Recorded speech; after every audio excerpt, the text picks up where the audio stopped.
আমার কষ্টের জল বুকের পাজল ঢেউে ঢেউে ভাঙ্গে রে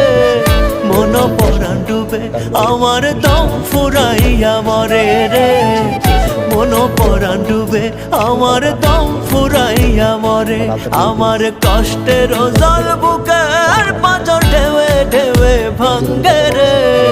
মন পরাণ ডুবে আমার দম ফুরাইয়া মরে রে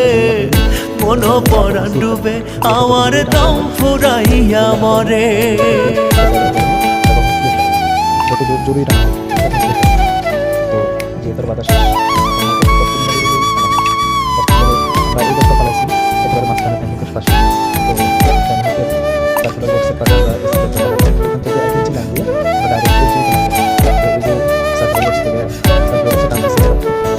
এখান থেকে এক ইঞ্চি লাইন দিয়ে এই দুই মিনিট সময় এই জন্য কিছু কতটুকু সঠিক হয়েছে সিনিয়র ইলেকট্রিশিয়ান যারা আছেন দয়া করে জানাবেন। ধন্যবাদ। আসসালামু আলাইকুম।